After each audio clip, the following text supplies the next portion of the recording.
Hi, it's Megan. Welcome back to my channel. Today I'm going to be sharing with you some soup recipes. First, I'm going to be sharing with you how to make homemade chicken broth. It's super easy, super cheap. Then we're going to make a Zuppa Toscana, white chicken chili, a classic potato soup, as well as a basic red chili. And I'll make sure to link all of the recipes down in the description box below. So let's turn the camera around and get to cooking. So the first thing I'm going to show you is how to make homemade chicken broth. I use this in quite a few of the recipes that you're going to see in today's video.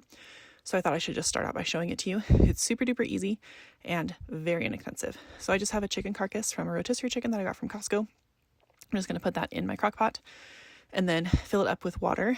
Today I used about, 17, 18 cups of water. Then I'm going to add a few bay leaves, some poultry seasoning, and a couple of teaspoons or tablespoons or however much you want of apple cider vinegar. And then I just let that cook for about 24 hours. Once that has cooked, I just have a small fine strainer that I'm going to put over a really large bowl, and I'm just going to strain out all of the little bits and the chicken bones and the extra meat. And I'm just going to strain that out so that I have a nice clear broth. And once I have done all of that, you can use your chicken broth however you want. You can freeze it, you can store it in the fridge and use it, or you can can it. Okay, here's what you're going to need for the Zuppa Toscana soup. You're going to need 1 to 1.5 pounds of sausage. I already have that browning on the stove. You are also going to need 1 onion that you're going to cook with your sausage. And you're going to add some crushed red pepper flakes. You'll also need some salt and garlic cloves. You will need 4 cups of chicken broth. This is just some homemade stuff that I made. You're going to need 3 cups of milk, 2 cups of cream, half a cup of Parmesan cheese. You can use this or the real kind. And then you're going to need 2 pounds of potatoes thinly sliced. And then the original recipe calls for a bunch of kale. I'm just going to use some frozen spinach because we don't really love kale in my house. So we're going to use spinach instead. The Zuppa Toscana soup is definitely one of my family's favorites.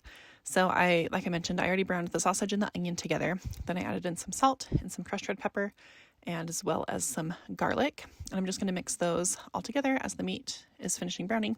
Then I'm going to add 2 tablespoons of flour. I forgot to mention that in the beginning clip of this. And that's just used to help thicken your soup. So I'm just going to mix that in with some of the grease, and that will help kind of act as a roux. And then I'm slowly going to add my liquids. So I'm going to start by slowly adding in my chicken broth, stirring it till it thickens a little bit, adding a little bit more until I've added all of the chicken broth. And then I'm going to slowly add in my milk. My camera died, so I had to switch to my phone, which is why the clips suddenly looked very different. So you're just going to, again, with the milk, you're also just going to slowly add it in, mix it till it thickens a little bit, add a little bit more milk, mix it. While I'm waiting for things to thicken, I am chopping my potatoes into 1/4-inch thin slices. And then once I have added all of my liquid, so here I'm just adding the last of the milk, then I'm going to add in the potatoes after I have stirred it all together. So I used about half of a 2-pound bag of, or half of a 5-pound bag of potatoes, so it was a little over 2 pounds. But the potatoes are like one of the best parts of this recipe. So you want to make sure that you are stirring it and doing it slowly so that your potatoes don't break at all. And then after those have cooked for about 20 minutes, you're going to add in your kale or your spinach. I just added in the frozen spinach, and I'm slowly stirring that. So again, as my potatoes get more and more tender, they're not going to break by stirring it really slowly. After your spinach or kale is in and has wilted, you're going to add in your 2 cups of heavy cream. I'm just adding that all at once, and then you're just going to slowly stir it again and incorporate the cream into your soup.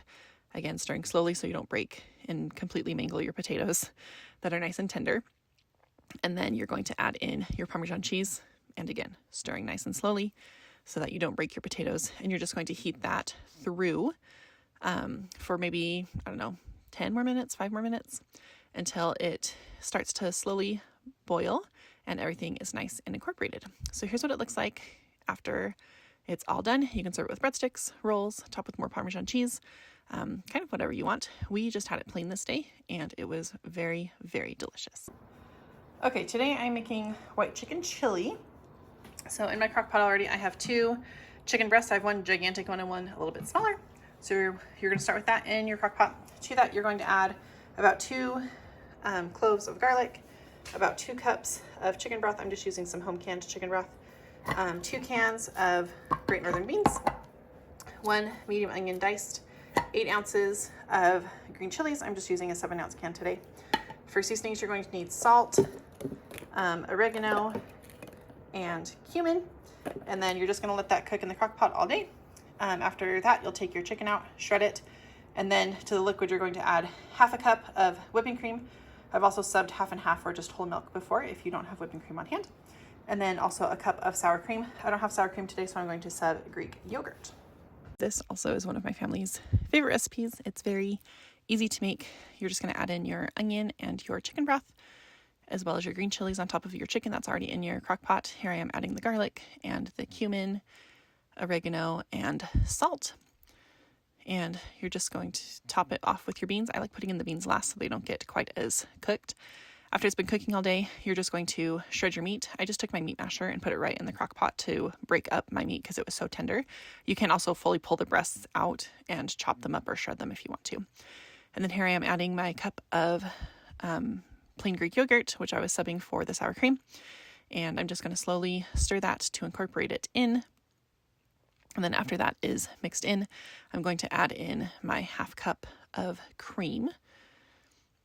And same thing, as I am adding that in, after I add that in, I'm going to slowly stir it in as well, just to incorporate it. And then you can just leave this chili on warm or on low for a few more minutes to kind of heat it through. I didn't really need to because it was so hot that I didn't need to really spend much more time warming it through. So here it is after it's been plated, and we just served it with some homemade Red Lobster biscuits. Okay, today we're going to be making my favorite crock pot potato soup. This is always like the first soup that I make every season because it's super easy, super simple, it's really inexpensive, and it's a family favorite. So to start off, you're going to need 6 to 8 potatoes. These are a little bit small, so I have 8 of them. You're also going to need 1 onion. I have a really huge onion. I might switch this out for a smaller one, or just use half of it, we'll see. So you're basically going to chop up all of these things, add them to the crock pot. To that, you're going to cover the potatoes with water, and then you're going to add chicken bouillon to it. So depending on how many cups you use, it's usually about 4 to 6 cups. I usually use about 1 teaspoon of this per cup of water that I add. And then you also add a few cloves of garlic or some garlic, whatever you have on hand and want to use.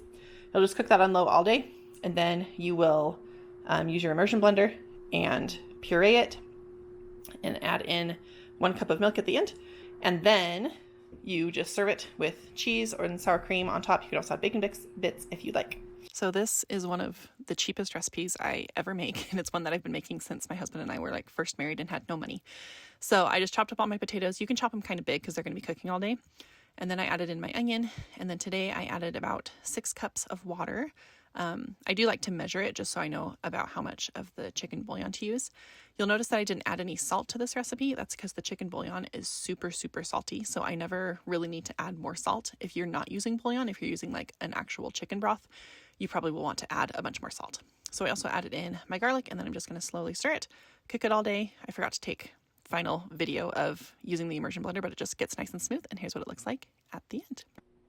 Okay, so for tonight's dinner, I'm going to be making chili. So I started off with in here, I put in 2 pounds of ground beef and a really large onion. If you're just making a regular version, you just need 1 pound of ground beef and like a medium onion. And then for a regular recipe, you're also going to add 1 teaspoon of sugar, 3 cloves of garlic. You can put this in when you're browning the meat. I just forgot to, so I'll just add it now. 2 teaspoons of cocoa powder. You're going to need 2 14-ounce cans of petite diced tomatoes with green chilies. I don't have any with green chilies right now, but I do have some frozen green chilies, so I'm just going to add these in replacement of those basically Rotel cans. For the original recipe, you're also going to need 3 8-ounce cans of tomato sauce. So I have I'm going to add 2 15-ounce cans for my recipe today. The original recipe also calls for 1 can of dark kidney beans and 1 can of light kidney beans. I don't have any extra beans right now, so I'm just going to add the regular amount for that. You also need half a cup of beef bouillon. I'm just going to add a cup today and use one of these bouillon cubes. And then for seasonings, you're going to need paprika, cumin, coriander, that's hard to see, chili powder, and then salt and pepper to taste as you like. So basically, after you brown the meat, all you're going to do is just throw all the ingredients in there, stir it around, cook it on low all day, and then it'll be ready at the end of the day. So this recipe definitely makes a lot of chili. I was using my 8-quart crock pot, I believe is how big this one is. And it definitely filled it all the way up to the top, doing like a 1.5 times the recipe.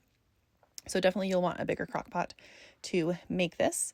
And it made enough for my family for 2 nights, as well as 2 quarts that I gave to my friend who was pregnant, as well as another quart that I gave to the missionaries from our church. So it definitely makes a lot. It also freezes really well. So if you guys get sick of eating it or you can't finish it, it also makes really good leftovers. So I just freeze it in either my super cubes, or you can also freeze it in freezer deli containers, and they thaw and reheat beautifully and taste exactly the same. If anything, they taste better because the flavors have melted better. So those are all of the recipes I have for you today. Just a reminder, I have all of the recipes linked down in the description box below. Thanks for watching, and I'll see you next week with a new video. Bye.